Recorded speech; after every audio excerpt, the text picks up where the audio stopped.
Hello students और आप सबका स्वागत है आज के लेक्चर में। तो इस लेक्चर की शुरुआत करने से पहले मैं आपको ये सूचना देना चाहता हूं कि जो भी इमेजेस इस लेक्चर में यूज की गई हैं वो एजुकेशनल पर्पस के लिए यूज की गई हैं और जो भी इनके ओनर्स हैं, जो भी इनके क्रिएटर्स हैं, उनके इंटेलेक्चुअल प्रॉपर्टी राइट्स को हम बिल्कुल रिस्पेक्ट करते हैं। और अगर किसी भी ओनर को कोई भी हमसे आपत्ति होती है, कोई भी इश्यू होता है या कंसर्न है, तो हमें प्लीज कांटेक्ट कीजिए साथ ही @iit.ac.in पे, और हम इस इमेजेस को तुरंत जो है वो रिमूव कर देंगे। तो आइए इस लेक्चर की शुरुआत करते हैं। तो इस लेक्चर में हम क्या क्या पढ़ने वाले हैं? तो इस लेक्चर में हम पढ़ेंगे ह्यूमन एनाटॉमी और फिजियोलॉजी के बारे में। ठीक है, तो ह्यूमन एनाटॉमी क्या होगा, यानी कि ह्यूमन की इंटरनल स्ट्रक्चर के बारे में हम पढ़ेंगे। फिर हम पढ़ने वाले हैं प्लांट मॉर्फोलॉजी के बारे में, यानी कि प्लांट के जो एक्सटर्नल फीचर्स होते हैं उसके बारे में। फिर हम प्लांट्स में रिप्रोडक्शन कैसे होती है उसके बारे में हम पढ़ेंगे। फिर हम पढ़ेंगे प्लांट्स में फोटोसिंथेसिस कैसे होती है उसके बारे में। और फिर हम पढ़ेंगे प्लांट बायोलॉजी के बारे में। तो आइए इस लेक्चर की हम शुरुआत करते हैं। तो सबसे पहले हम पढ़ते हैं ह्यूमन एनाटॉमी एंड फिजियोलॉजी। तो शुरुआत करते हैं हम पहले डाइजेस्टिव सिस्टम से। डाइजेस्टिव सिस्टम को हम पाचन तंत्र भी बोलते हैं। तो इसके हम पार्ट्स के बारे में देख लेते हैं, डाइजेस्टिव सिस्टम के क्या क्या पार्ट्स होते हैं। ठीक है, तो डाइजेस्टिव सिस्टम में डाइजेस्टिव ग्लैंड्स और एलिमेंट्री कैनाल, ये दो चीजें होती हैं। तो एलिमेंट्री कैनाल के क्या क्या पार्ट्स होते हैं? तो माउथ हो गया, तो माउथ से हम खाना जो है वो खाते हैं। ठीक है, तो यहाँ पे आप देख सकते हैं begins digestion bye chewing the food and mixing it with saliva.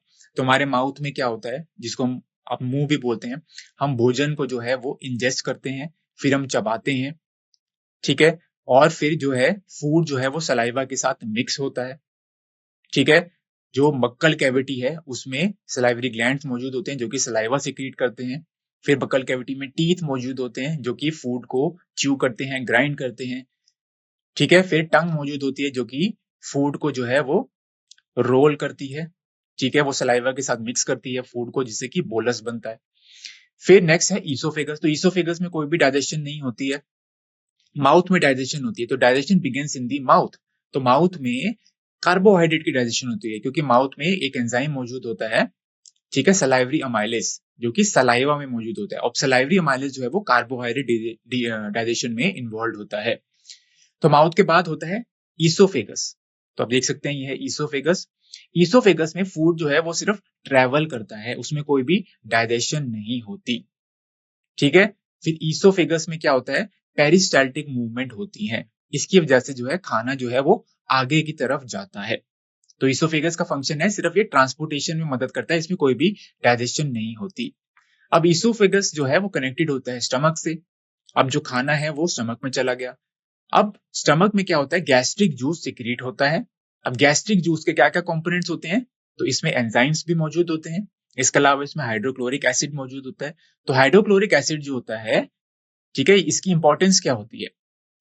ठीक है, तो जो भी एंजाइम यहाँ पे गैस्ट्रिक जूस में होते हैं, जैसे कि पेप्सिनोजेन, ठीक है, जो कि बाद में चल के पेप्सिन में कन्वर्ट होता है। तो पेप्सिनोजेन जो है वो इनएक्टिव फॉर्म है, पेप्सिन जो है वो एक्टिव फॉर्म है। तो ये जो कन्वर्जन होती है ये एसिडिक कंडीशंस में होती है। तो तभी हाइड्रोक्लोरिक एसिड जो होता है वो बहुत ही इंपॉर्टेंट है, क्योंकि एसिडिक कंडीशंस मेंटेन करता है। ठीक है, पेप्सिन जो है वो प्रोटीन डाइजेशन के लिए हो गया। ठीक है, गैस्ट्रिन मौजूद है, यहाँ पे म्यूकस भी मौजूद है। तो म्यूकस जो होता है वो प्रोटेक्ट करता है स्टमक को एसिड से।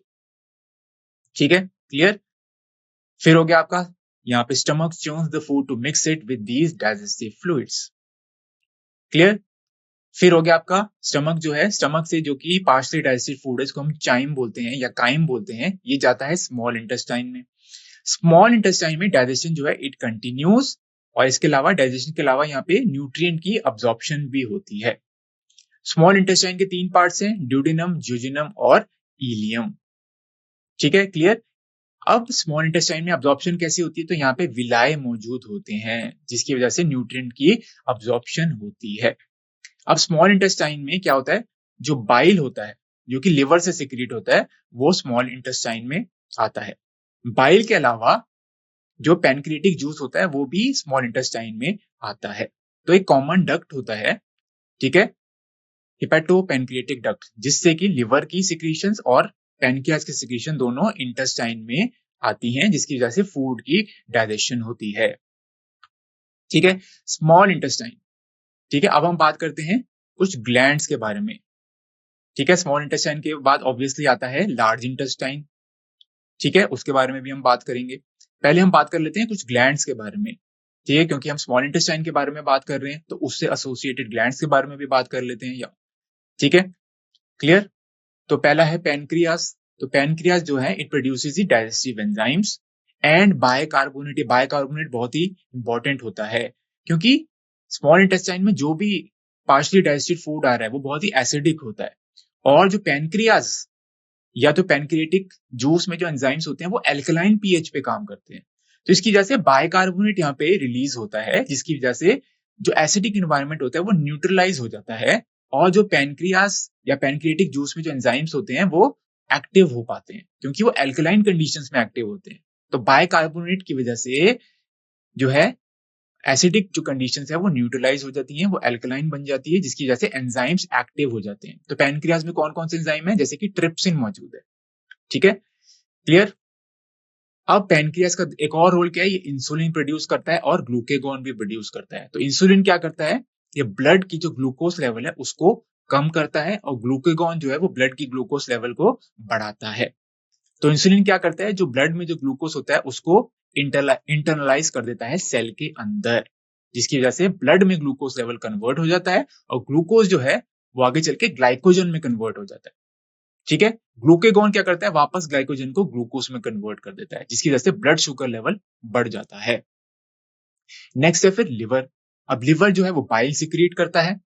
ठीक है, बाइल का मेजर रोल क्या है, ये इमल्सिफिकेशन ऑफ फैट या फैट की डाइजेशन में ये मदद करता है। ठीक है, इसके अलावा इसका क्या फंक्शन है, it also processes nutrients and detoxifies the harmful substances. तो जो भी ड्रग्स होते हैं, जो भी टॉक्सिन प्रोडक्ट्स होते हैं, जैसे कि आपका अल्कोहल हो गया, ठीक है, और कुछ मेडिसिन हो गई, ये सारे जो है लिवर में मेटाबोलाइज हो जाते हैं। अमोनिया अमोनिया भी लिवर में मेटाबोलाइज होता है। फिर हो गया आपका गॉल ब्लैडर।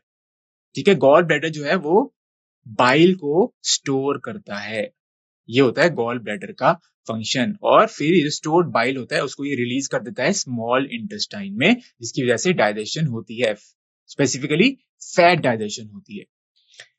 फिर स्मॉल इंटेस्टाइन जो है वो कनेक्टेड होता है लार्ज इंटेस्टाइन से, जिसको हम कोलोन भी बोलते हैं। अब लार्ज इंटेस्टाइन का मेन फंक्शन क्या होता है, वाटर की अब्जॉर्प्शन। जैसे स्मॉल इंटेस्टाइन का फंक्शन क्या था, डाइजेशन और अब्जॉर्प्शन। ठीक है, वैसे ही लार्ज इंटेस्टाइन का मेन फंक्शन क्या होता है, वाटर की अब्जॉर्प्शन, इलेक्ट्रोलाइट की अब्जॉर्प्शन। तो वाटर हमारे लिए बहुत ही इंपॉर्टेंट है, क्योंकि वाटर में सारी मेटाबॉलिक रिएक्शंस होती हैं। तो लार्ज इंटेस्टाइन में वाटर की अब्जॉर्प्शन होती है, और अंत में जो है वो सॉलिड फीसिस बन जाती है। ठीक है, क्लियर। इसके बाद होता है रेक्टम। तो रेक्टम में फीसिस जो है वो कुछ समय के लिए स्टोर्ड होती है। ठीक है, और फिर एनस के द्वारा, ठीक है, जो भी ये अनडाइजेस्टेड फूड है जो कि सॉलिड फॉर्म में है वो बाहर निकल जाता है। ठीक है, तो एनस क्या है, the final part of the digestive tract where faeces are expelled from the body. ठीक है, तो जब भी वी फील लाइक, ठीक है, एक्सपेलिंग आउट दिस वेस्ट, तो जो स्पिंचर्स होते हैं, एनल स्पिंचर्स मौजूद होते हैं, ये ओपन हो जाते हैं। ठीक है, जिसकी वजह से आप जो ये अनडाइजेस्टेड फूड है इसको अपनी बॉडी से बाहर निकाल देते हैं। ठीक है, क्लियर। तो रेक्टम जिसको मलाशय भी बोलते हैं, एनस जो है जो कि मल द्वार बोलते हैं इसको। ठीक है, क्लियर है। तो ये था डाइजेस्टिव सिस्टम के बारे में। अब बात करते हैं रेस्पिरेटरी सिस्टम के बारे में। तो नोज से स्टार्ट होता है। ठीक है, नोज से अब एयर को इनहेल करते हैं। तो air enters the respiratory system through the nose या थ्रू द माउथ। ठीक है, अब नोज से जो एयर एंटर करती है, ठीक है, तो नोज में आपको पता है हेयर मौजूद होते हैं, म्यूकस मौजूद होता है, जिसकी वजह से एयर की फिल्ट्रेशन होती है, डस्ट पार्टिकल्स, पैथोजेंस वो सारे फिल्टर आउट हो जाते हैं। ठीक है, एयर मॉइस्टेंड हो जाती है, वो वार्म हो जाती है। ठीक है, क्लियर। ये तो हो गया नोज का फंक्शन का। माउथ से जाती है एयर, ठीक है, तो क्विकली जो है एयर वो आपके लंग्स में पहुंच जाएगी। अब नोज के बाद होता है फेरिंग्स। ठीक है, अब फेरिंग्स जो होता है जो कि आपके थ्रोट में होता है। ठीक है, फेरिंग्स क्या होता है, it is a passageway for air to move from nose to और माउथ टू द लैरिंग्स।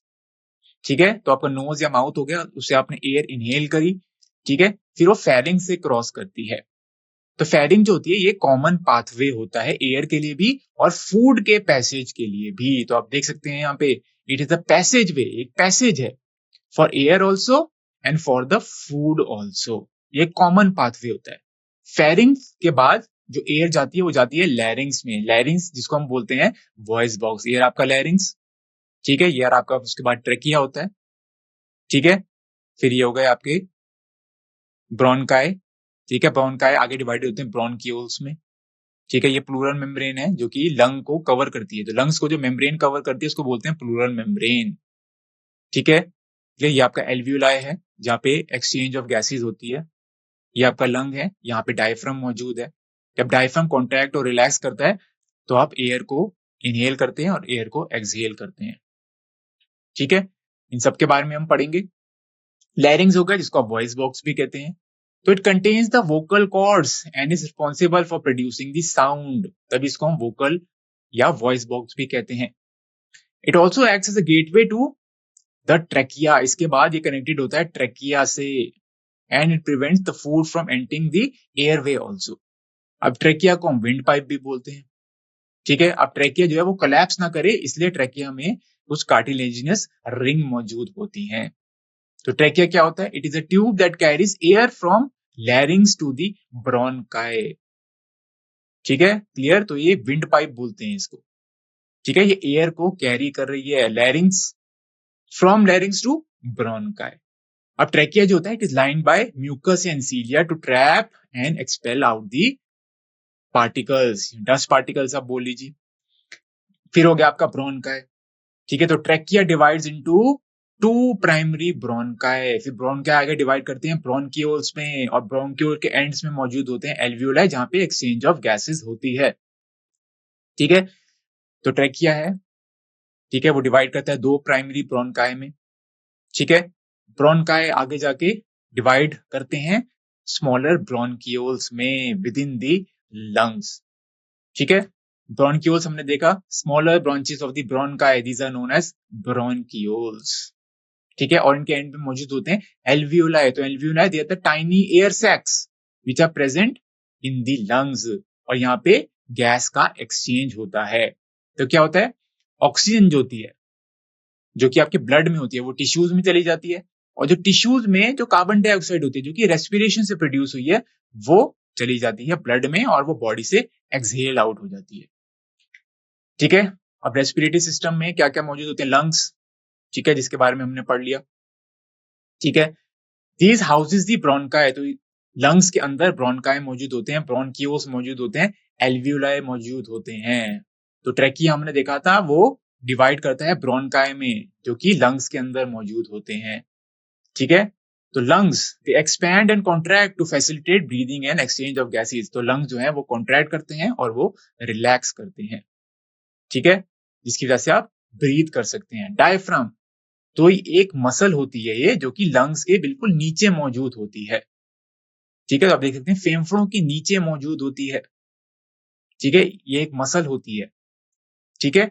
अब डायफ्राम जब कॉन्ट्रैक्ट करता है तो क्या होता है, थोरेसिक कैविटी की वॉल्यूम बढ़ जाती है, ठीक है, जिसकी वजह से एयर को आप इनहेल कर सकते हैं, क्लियर। और जब जो डायफ्राम है जब वो कॉन्ट्रैक्ट करता है, कॉन्ट्रैक्ट जब करता है, मैंने आपको बताया इनहेल करते हैं, जब वो रिलैक्स करता है तो आप एक्सहेल करते हैं, ठीक है, क्लियर। जब डायफ्राम जो कॉन्ट्रैक्ट करता है तो थोरेसिक कैविटी का मैंने बताया वॉल्यूम बढ़ जाता है, तो एयर जो है अंदर चली जाती है।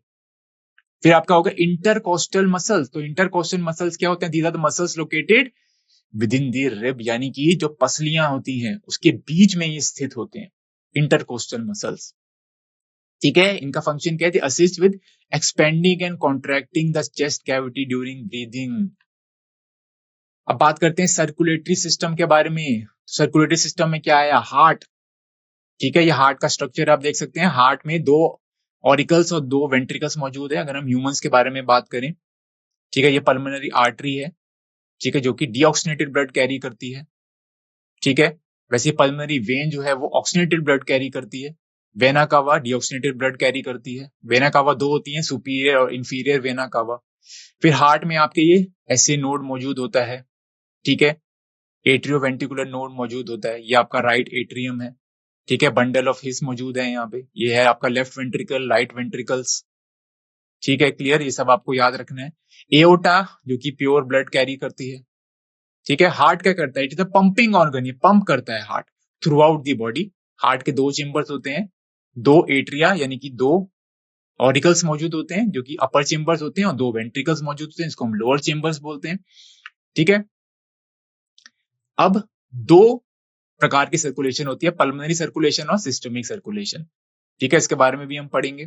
आर्टरीज जो होती हैं वो ऑक्सीजनेटेड ब्लड कैरी करती हैं, ठीक है, और ये क्या करती हैं, they carry oxygenated blood away from the heart, यानी कि हार्ट से दूसरे ऑर्गन्स की तरफ ले जाती हैं।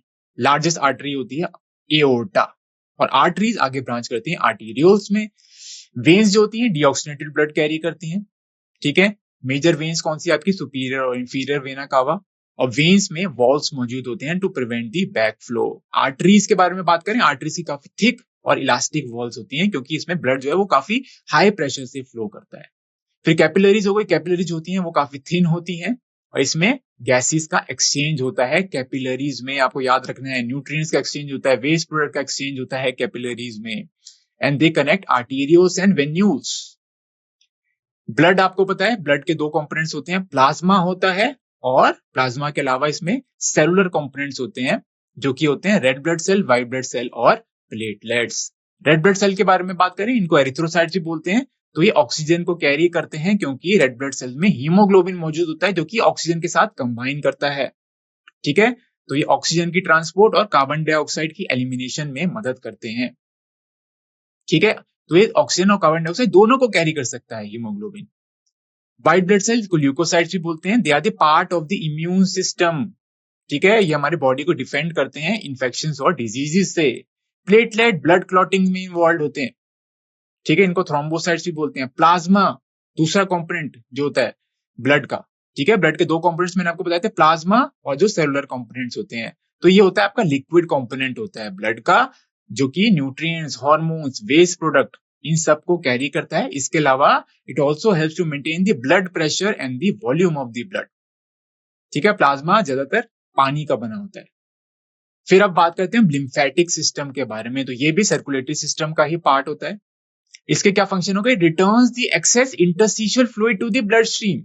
इंटरस्टिशियल फ्लूइड क्या होता है, जो सेल्स होते हैं फ्लूइड, एक फ्लूइड में बेध करते हैं, जिसको बोलते हैं इंटरस्टिशियल फ्लूइड, ठीक है, यानी कि सेल्स के बाहर भी आप बोल सकते हैं, इसको बोलते हैं इंटरस्टिशियल फ्लूइड, ठीक है। It returns the excess interstitial fluid to the blood stream, ठीक है। It absorbs and transport fatty acid, ये बहुत इंपॉर्टेंट है, it absorbs and transport the fatty acids and fat from the digestive system, ठीक है। It also helps in the immune responses. और lymphatic system includes of lymph nodes, lymph vessel और lymph. तो आपको lymphatic system के role के बारे में पता होना चाहिए। Returns the excess interstitial fluid to the blood stream, absorbs and transport fatty acid and fats from the digestive system, ठीक है। नेक्स्ट है डबल सर्कुलेशन के बारे में बात करते हैं। तो डबल सर्कुलेशन में क्या याद आपका, पल्मोनरी सर्कुलेशन और सिस्टमिक सर्कुलेशन। तो पल्मोनरी सर्कुलेशन क्या होता है, हार्ट और लंग्स के बीच में। सिस्टमिक सर्कुलेशन होता है हार्ट और बॉडी के बीच में, ठीक है। तो आप देख सकते हैं ये इमेज है आपको, पल्मोनरी और सिस्टमिक सर्कुलेशन आपको दिखा रही है, ठीक है।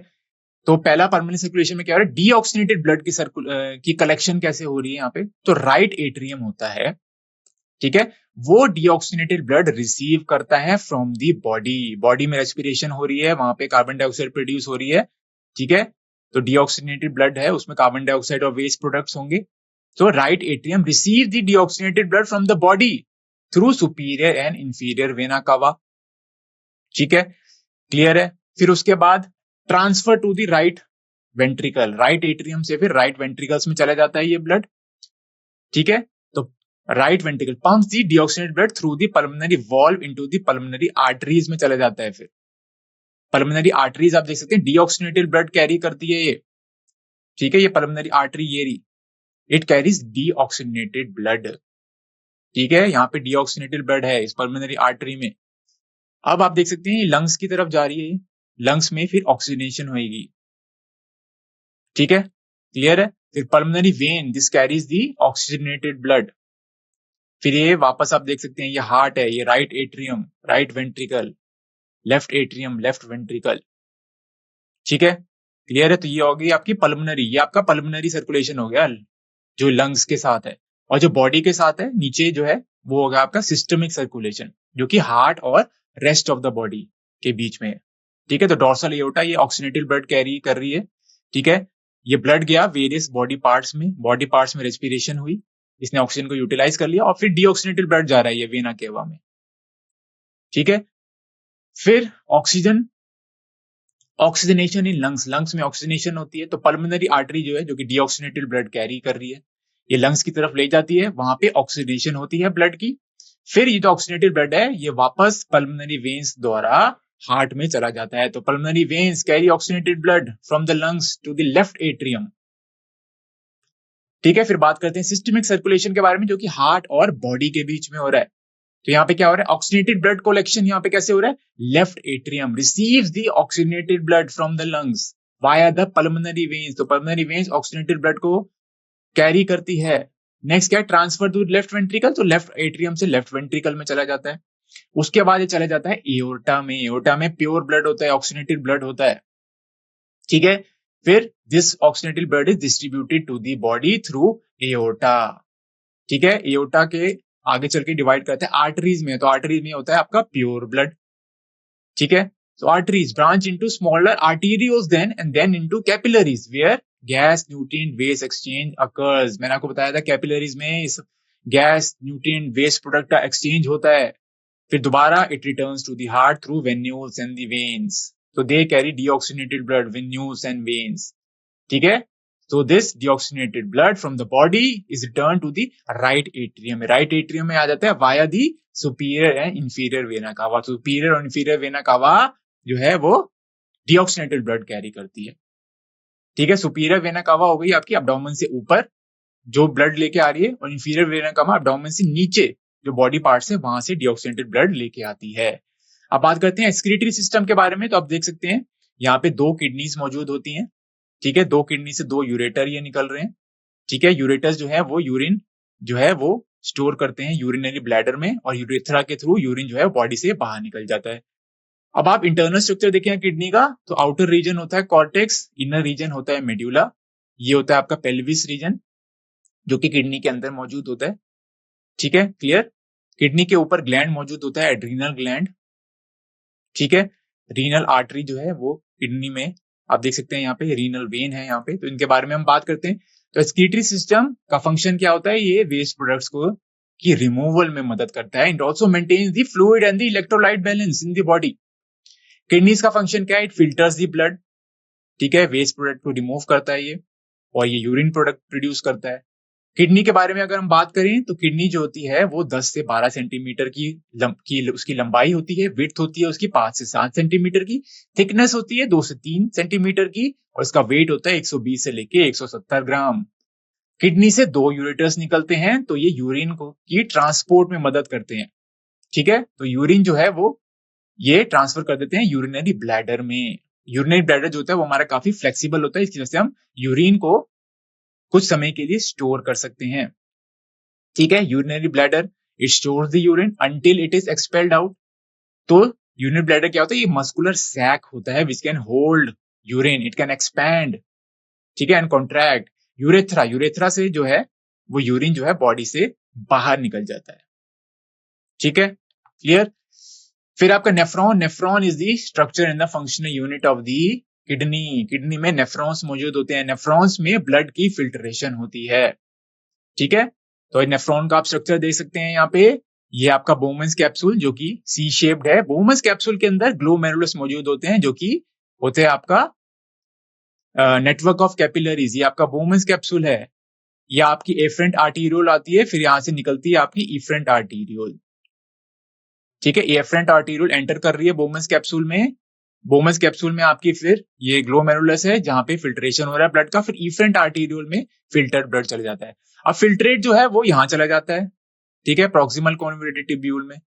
ठीक है, तो ये आपका प्रॉक्सिमल कॉन्वर्टेड टिब्यूल है।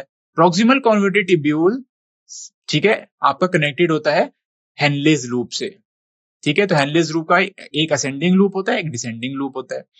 फिर होता है आपका डिस्टल कॉन्वर्टेड टिब्यूल। जो हेनलेस लूप है वो कनेक्टेड होता है आपका डिस्टल कॉन्वोल्यूटेड ट्यूब्यूल से, ठीक है, और फिर अंत में होता है कलेक्टिंग डक्ट, ठीक है, क्लियर।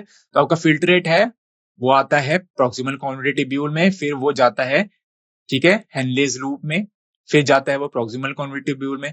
तो जब ये पास ऑन हो रहा होता है फिल्ट्रेट, ठीक है, तो इस दौरान यूरिन बनता है। तो यहाँ पे क्या होता है आपका, पहले अब्जॉर्प्शन होती है, फिर सिक्रीशन होती है। तो यूरिन फॉर्मेशन के बारे में भी हम पढ़ेंगे, ठीक है। तो ग्लोमेरुलस हमने देखा, it is a network of capillaries जहां पे ब्लड की फिल्ट्रेशन होती है। बोवेंस कैप्सूल जो होता है, ठीक है, इट एनकेसेस द ग्लोमेरुलस, ठीक है, एंड कलेक्ट्स द फिल्ट्रेट, ठीक है। ट्यूब्यूल्स, ट्यूब्यूल्स कौन कौन से होते हैं आपके, proximal convoluted tubule, loop of Henle, distal convoluted tubule और कलेक्टिंग डक्ट। अब ये जो ट्यूब्यूल्स होते हैं, these are involved in reabsorption and secretion, जो कि बहुत इंपॉर्टेंट होता है यूरिन फॉर्मेशन के लिए। यूरिन फॉर्मेशन के बारे में पढ़ते हैं, ठीक है। तो यूरिन फॉर्मेशन, पहला स्टेप क्या है, glomerular filtration. The first step in urine formation is filtration of the blood through the glomerulus. तो अप्रोक्सीमेटली 1100 से लेके 1200 ml जो है ब्लड पर मिनट वो फिल्टर होता है, which is about 1/5 of the total blood pumped out of each heart ventricle.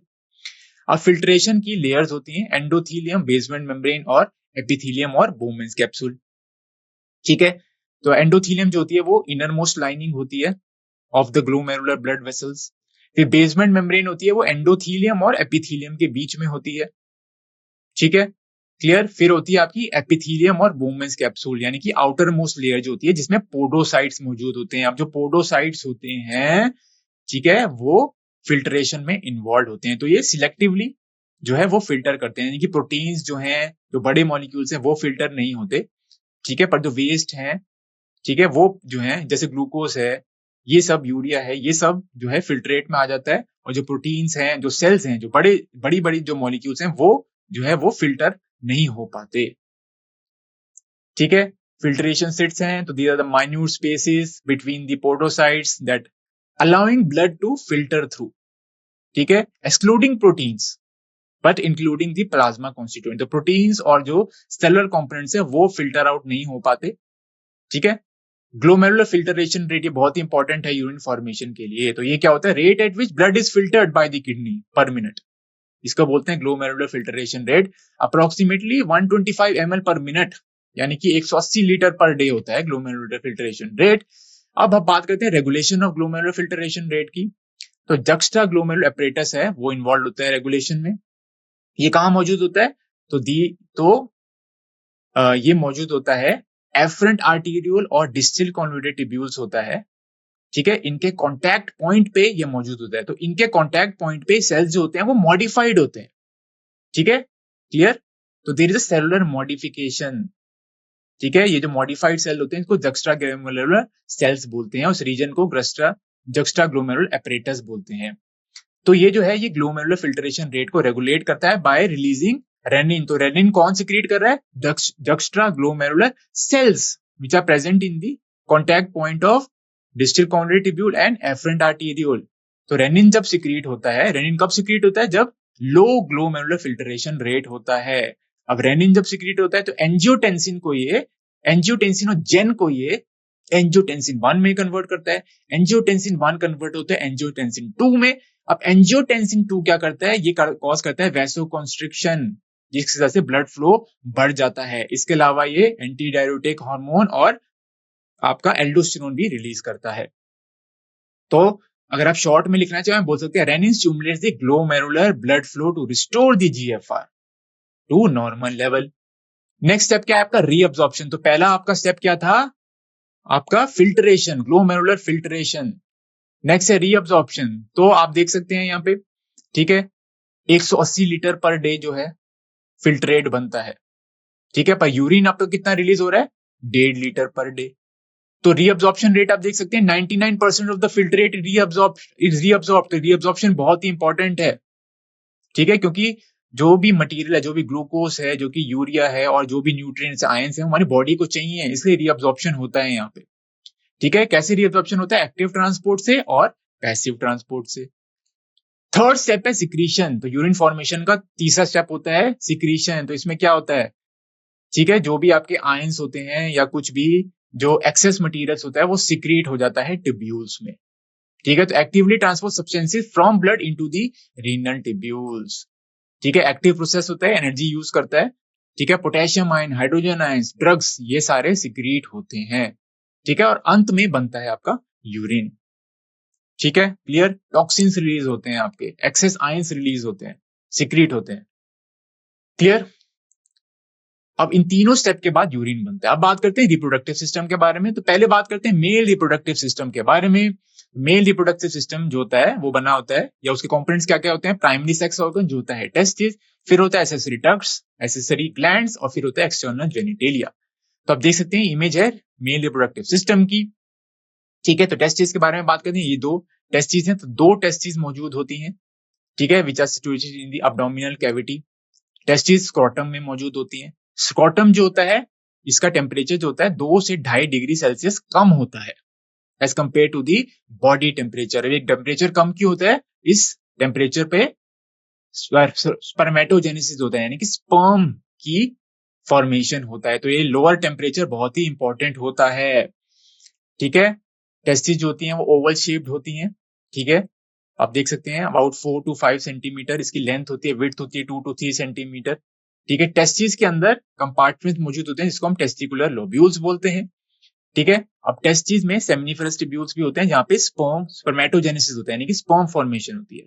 अब बात करते हैं एसेसरी डक्ट्स के बारे में। तो डक्ट्स होते हैं आपके rete testis, vas efferentia, epididymis, vas deferens और इजैकुलेटरी डक्ट। रेटिटेस्टिस का फंक्शन देख सकते हैं, it is network tubules where sperms from the seminiferous tubule collect. Seminiferous tubule में स्पर्म्स बनते हैं और रेटिटेस्टिस में वो कलेक्ट होते हैं। Vas efferentia carry sperm from rete testis to epididymis. Epididymis stores and mature the sperms.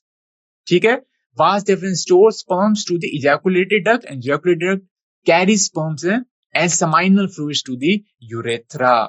ठीक है, आपको पता है मेल्स में यूरिन और जो है आप बोल सकते हैं सीमन बोल सकते हैं या स्पर्म बोल सकते हैं, उसकी एक कॉमन ओपनिंग होती है। तो यूरेथ्रा के द्वारा दोनों ही बॉडी से एक्सपेल आउट हो जाते हैं। एक्सेसरी ग्लैंड्स कौन से होते हैं मेल्स में? सेमाइनल वेसिकल्स, प्रोस्टेट ग्लैंड और बल्बोयूरेथ्रल ग्लैंड्स। इनके फंक्शन आप देख सकते हैं। Seminal vesicle produce the fluid which is rich in sucrose, fructose.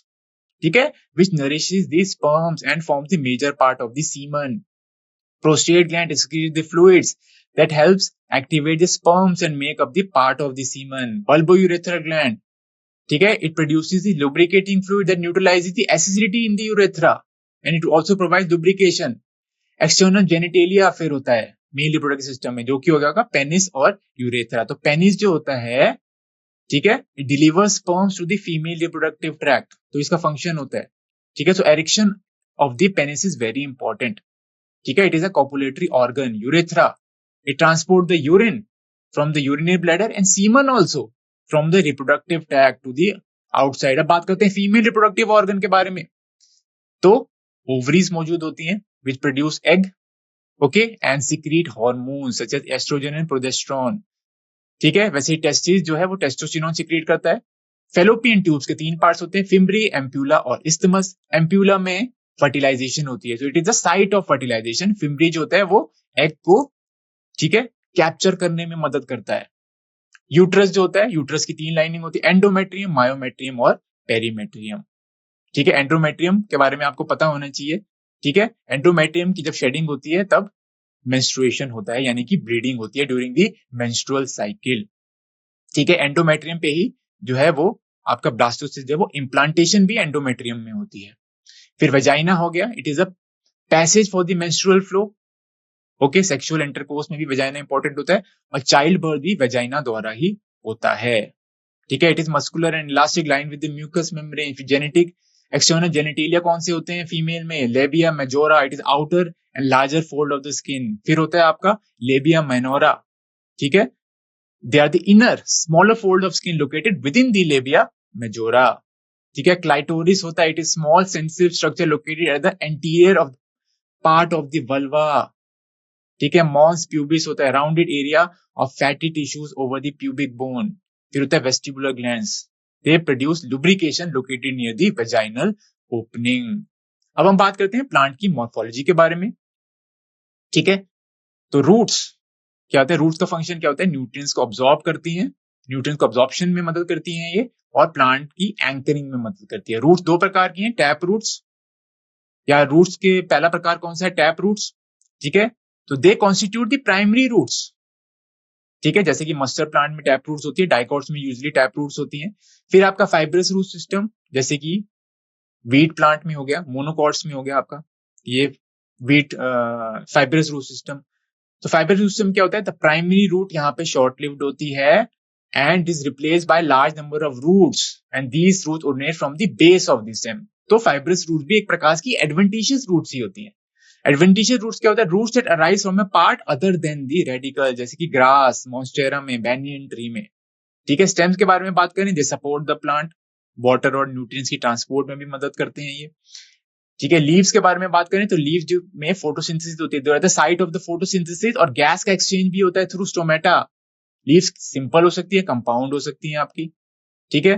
Compound leaves आपकी पिनेटली कंपाउंड भी हो सकती है, पाल्मेटली कंपाउंड भी हो सकती है। फ्लावर्स के बारे में बात करें तो फ्लावर्स के पार्ट्स कौन कौन से होते हैं, तो कैलिक्स होता है जिसको हम सेपल्स बोलते हैं, जो कि आउटर मोस्ट वॉल होता है। उसके अंदर होता है कोरोला जिसको हम बोलते हैं पेटल्स बोलते हैं, ठीक है। फिर होता है आपका उसके अंदर एक वर्ल मौजूद होती है, इसको बोलते हैं एंड्रोशियम, जो कि होता है मेल रिप्रोडक्टिव आपका स्ट्रक्चर्स होते हैं। तो androecium it is composed of stamens. Gynoecium होता है इनर मोस्ट वर्ल होता है, it is the female reproductive part, ठीक है, and it is made up of one or more carpels. Carpels consist of 3 parts, stigma, style and ovary. तो ये स्टेमन आप देख सकते हैं, ठीक है। तो स्टेमन्स, ये आप स्टेमन के क्या क्या पार्ट होते हैं, एंथर होता है और फिलामेंट होता है।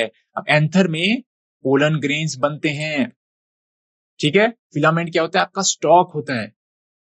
फिर फीमेल रिप्रोडक्टिव के बारे में बात करते हैं, तो ये है आपका ओवरी, ठीक है। ओवरी, स्टाइल और stigma. Stigma is the receptive part, यानी कि pollen grain lands on the stigma, ठीक है। फिर अगर वो कंपैटिबल पोलन है तो वो जर्मिनेट करता है, ठीक है, क्लियर। तो पिस्टल आप देख सकते हैं, collective term for the female reproductive parts of the flower, ठीक है। पिस्टल के 3 कंपोनेंट्स होते हैं, ओवरी, स्टाइल और स्टिग्मा। ओवरी जो होता है सोलन बेसल पार्ट होता है, स्टाइल जो होता है वो ट्यूब लाइक स्ट्रक्चर होता है, stigma is the receptive part. अब बात करते हैं फोटोसिंथेसिस के बारे में। तो फोटोसिंथेसिस जो होता है वो क्लोरोप्लास्ट की वजह से होता है, क्योंकि प्लांट्स में क्लोरोप्लास्ट होता है, क्लोरोप्लास्ट में क्लोरोफिल मौजूद होते हैं। तो फोटोसिंथेसिस की डेफिनेशन क्या हो गई, it is the process by which green plants, algae and some photosynthetic bacteria convert light energy into chemical energy, ठीक है। फोटोसिंथेसिस 2 फेजेस में होता है, लाइट रिएक्शन और डार्क रिएक्शन। लाइट रिएक्शन में क्या होता है आपका, light energy is converted into chemical energy, और इसमें एटीपी और एनएडीपीएच की प्रोडक्शन होती है। लाइट रिएक्शन कहां पे होता है, थाइलाकॉइड मेम्ब्रेन में। अब जो एटीपी और एनएडीपीएच जो कि लाइट रिएक्शन में बने वो डार्क रिएक्शन में यूटिलाइज होते हैं। डार्क रिएक्शन को केल्विन साइकिल भी बोलते हैं, ठीक है। डार्क रिएक्शन कहां पे होता है, स्ट्रोमा ऑफ द क्लोरोप्लास्ट में होता है, और इसको लाइट की जरूरत नहीं होती। और एटीपी और एनएडीपीएच जो कि लाइट रिएक्शन में बने वो यहाँ पे यूज होते हैं for converting carbon dioxide into glucose. अब हम बात करते हैं प्लांट हार्मोन्स के बारे में। प्लांट हार्मोन्स को हम फाइटो हार्मोन्स ही बोलते हैं। इनको हम कैसे डिफाइन कर सकते हैं, तो ये ऐसे केमिकल्स होते हैं जो कि प्लांट ग्रोथ और डेवलपमेंट को रेगुलेट करते हैं, और इसके अलावा जो प्लांट की जो मूवमेंट होती है उसको भी ये हार्मोन्स रेगुलेट करते हैं, ठीक है। क्लियर, ये बहुत ही स्मॉल क्वांटिटीज में प्रोड्यूस होते हैं। तो प्लांट हार्मोन कौन कौन से होते हैं, ऑक्सिन्स। ऑक्सिन का मेन फंक्शन क्या है, सेल इलोंगेशन करता है ये। It regulate the growth of the roots and the shoot. Apical dominance करता है, एपिकल डोमिनेंस मतलब separation of the lateral buds, ठीक है। एग्जांपल क्या है, ऑक्सिन का इंडोल एसिटिक एसिड। फिर जिब्रेलिन्स, ये स्टेम इलोंगेशन में इन्वॉल्व होते हैं, सीड जर्मिनेशन में ये मदद करते हैं, फ्लावरिंग में इन्वॉल्व होते हैं ये, ठीक है। They also influence the fruit development और सीड डोरमेंसी को ये ब्रेक करते हैं। उदाहरण क्या है इसका, जिब्रेलिक एसिड। फिर आपके साइटोकाइनेसिस, ये सेल डिवीजन को प्रमोट करते हैं, ठीक है। And they work in conjugation with auxins to regulate the growth and they delay the senescence. ये बहुत ही इंपॉर्टेंट है। एग्जांपल है इसका जियाटिन, एब्सिसिक एसिड, ठीक है। एब्सिसिक एसिड ग्रोथ इनहिबिटर है, इट कॉजेस डोरमेंसी, ठीक है। सीड और बड डोरमेंसी ये कॉज करता है, और एबायोटिक स्ट्रेस टॉलरेंस बढ़ाता है ये प्लांट्स की। इसके अलावा इस स्टोमेटल ओपनिंग और क्लोजिंग में भी इन्वॉल्व होता है, और ये रिलीज होता है ड्यूरिंग दी स्ट्रेस कंडीशन। इसकी वजह से इसको हम स्ट्रेस हार्मोन भी बोलते हैं। इसका उदाहरण क्या है, एब्सिसिक एसिड। इथाइलिन एक गैसियस हार्मोन है, ठीक है। ये इन्वॉल्व होता है फ्रूट राइपनिंग में, लीफ एब्सिशन में भी इन्वॉल्व होता है, ठीक है। रिस्पॉन्स टू स्ट्रेस में भी ये रिलीज होता है, पर इसको स्ट्रेस हार्मोन नहीं बोलते, एब्सिसिक एसिड को स्ट्रेस हार्मोन बोलते हैं। और ये रूट और स्टेम की डेवलपमेंट में भी जो है इन्वॉल्व होता है। तो इसी के साथ हम इस लेक्चर को यहीं पे समाप्त करते हैं। मैं आशा करता हूँ ये लेक्चर आपको काफी नॉलेजेबल लगा होगा। अब हम मिलेंगे आपसे अगले लेक्चर में। आप सबका बहुत बहुत धन्यवाद।